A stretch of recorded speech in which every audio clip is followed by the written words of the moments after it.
It was supposed to be a harmless thrill. Just one night, exploring the infamous Ravenswood Asylum. The abandoned building loomed on the outskirts of town, its towering spires and shattered windows casting eerie shadows under the pale moonlight. For decades, rumors had swirled about the horrors that occurred within its walls, inhumane experiments, sudden disappearances, and the tragic fire that sealed its fate. But for Sam, Rachel, Ethan, and Mia, it was a challenge they couldn't resist. "Come on, it's just an old building," Ethan said, adjusting his flashlight as they stood before the rusted iron gates. "What's the worst that could happen?" Rachel shot him a skeptical look. "Famous last words. You've seen enough horror movies to know how this ends." "Relax," Sam chimed in, swinging a crowbar to pry open the gates. "We'll be in and out before you know it. Snap a few pictures, post them online, and prove we're not scared."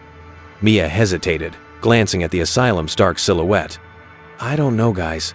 This place gives me the creeps." "That's the point," Ethan said with a grin. "Let's make some memories." With a groan of metal, the gate creaked open, and the four friends stepped onto the overgrown path leading to the asylum's main entrance. The air was thick with the scent of decay, and the faint sound of rustling leaves only added to the oppressive atmosphere. As they approached the building, the massive oak doors stood ajar, inviting them into the unknown. Inside, the asylum was a decaying labyrinth of peeling paint, broken furniture, and shattered glass. Graffiti covered the walls, with warnings like "Get out" and "They never left" scrawled in jagged letters. Their footsteps echoed through the halls, a haunting reminder of the silence that now consumed the place.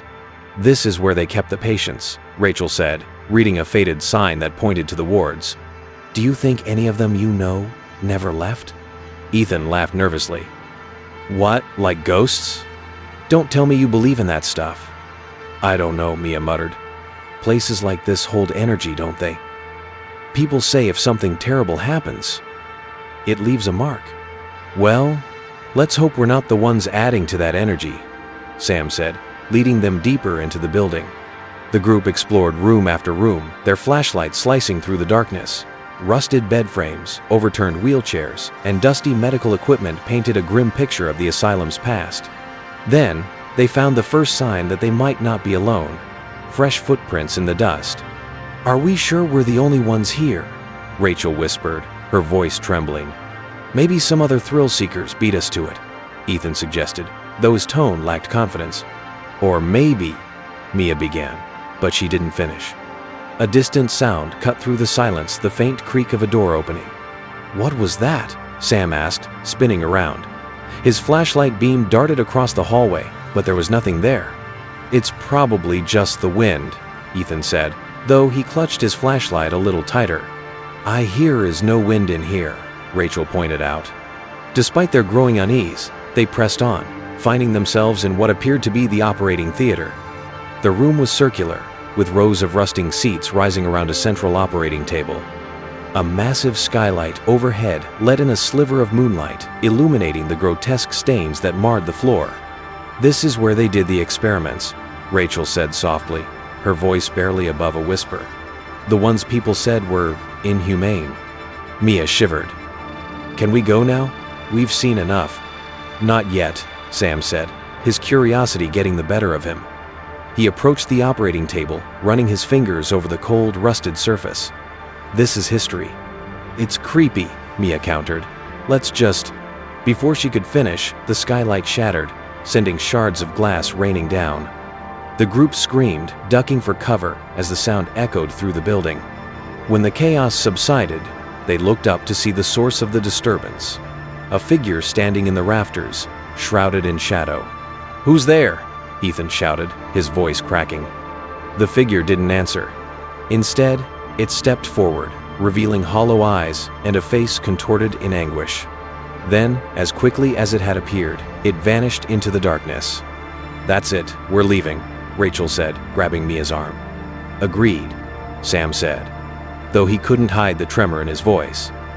"Let's get out of here." But the asylum seemed unwilling to let them go. As they retraced their steps, the hallways twisted and turned, leading them deeper into the building instead of toward the exit. The graffiti on the walls seemed to change, the warnings becoming more urgent. "Don't look back! It's behind you!" Ethan stopped abruptly, his flashlight trembling in his hand. "Did you hear that?" "What now?" Rachel asked, her patience fraying. Whispering, Ethan said, "Right behind us." They all turned, their flashlights illuminating an empty hallway. But the whispers didn't stop. They grew louder, closer, until they were deafening. "Run!" Sam shouted, and the group bolted. Their frantic escape led them to a staircase spiraling downward. With no other choice, they descended into the bowels of the asylum, the air growing colder with each step. At the bottom, they found a heavy metal door, slightly ajar. Beyond it was a room unlike anything they'd seen before. The walls were lined with shelves holding jars filled with murky liquid and unidentifiable specimens. Chains hung from the ceiling, some still holding tattered remnants of restraints. In the center of the room was a large, rusted chair surrounded by archaic medical equipment. "What the hell is this?" Rachel whispered, her voice shaking. "The lab," Sam said grimly. "Where they did the experiments." Before anyone could respond, the door slammed shut behind them. The whispers returned, now a cacophony of voices screaming in anguish.